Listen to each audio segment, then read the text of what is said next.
Hello everybody and welcome or hopefully welcome back to the channel. Today's video is going to talk a bit about the possible dangers of xylitol and dogs.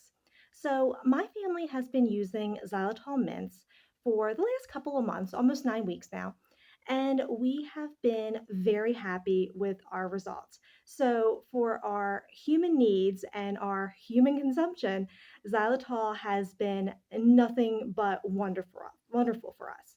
However, there is a possible family member who will not fare well with xylitol. And I want to make this video just to ensure that I am giving some information to make sure that xylitol is both helpful and non dangerous for the entire household. So, you may or may not be aware that xylitol is considered very toxic to dogs, much more toxic than chocolate. The amount of xylitol that is considered possibly lethal to dogs is much less than the amount of chocolate that would be considered lethal to dogs.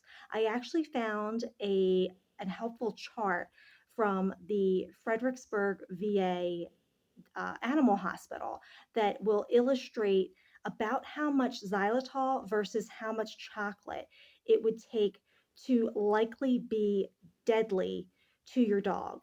And as you can see, this is with xylitol and with chocolate is going to vary with the size of your dog.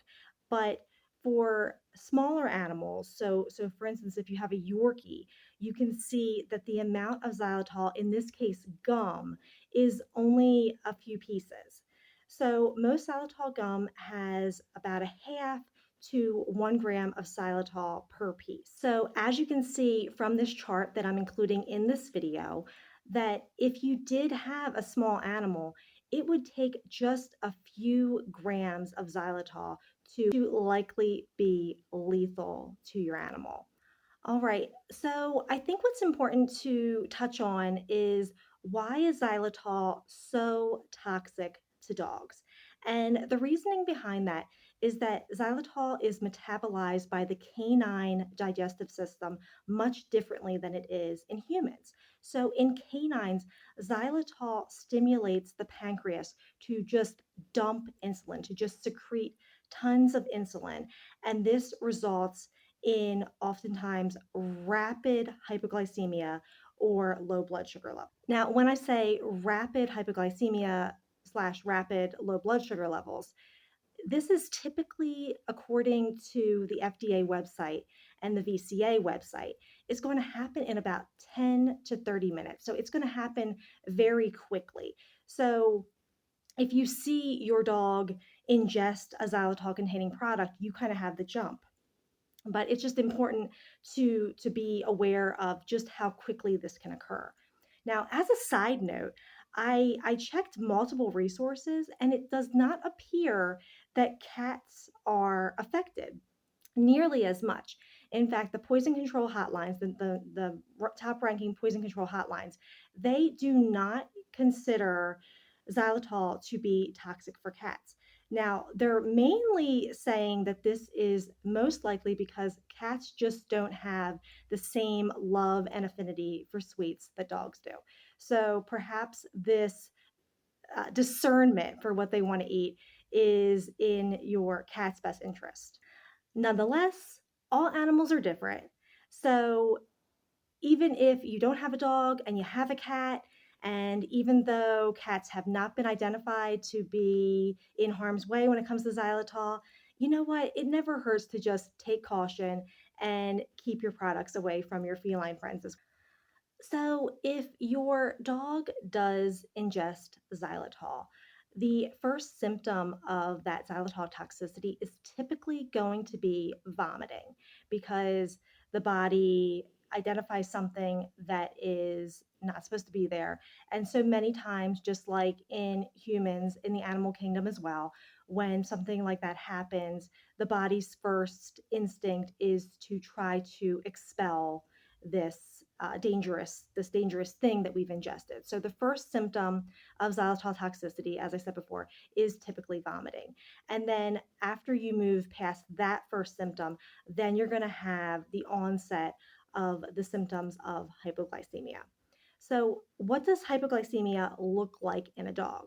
So, it's really going to, if you've ever been around a person who had a hypoglycemic episode, it's going to be very similar. The symptoms are going to be very reminiscent of what you would see in a human who is suffering from hypoglycemia. All right, so those symptoms are going to include a decrease in activity, so lethargy, weakness, seeming disoriented, staggering around, loss of coordination, and even just collapse. Eventually, the animal could just kind of, they just lay on the ground because the hypoglycemia has progressed to that level.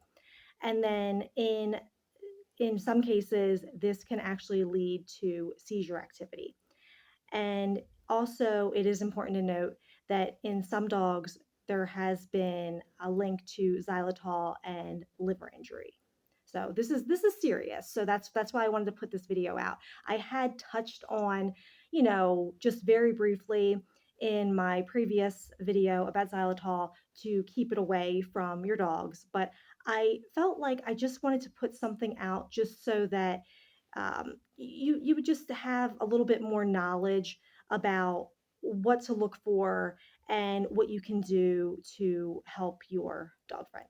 So, if your dog does get a hold of xylitol, or if you suspect that your dog has gotten a hold of xylitol, like you find your empty pack of xylitol chewing gum on the floor, or your container of mints is empty. These are typically good indications that your dog has gotten into something that he shouldn't have gotten into. Just as an aside, years ago, we had a Yorkie who consumed probably a dozen Hershey Kisses while we were upstairs getting our shower, and just out of nowhere, like, and these were up on the counter, and he had used a chair, climbed on the chair, then climbed on the counter, got the Hershey Kisses, unwrapped them individually, and eaten a dozen Hershey Kisses. So, so usually when your dog has gotten into something, they leave the telltale evidence. But anyway, if your dog has gotten into your xylitol products, it just is really imperative that you contact their vet or an emergency veterinary clinic right away, because the onset of the hypoglycemia, that is rapid typically, and that's scary enough.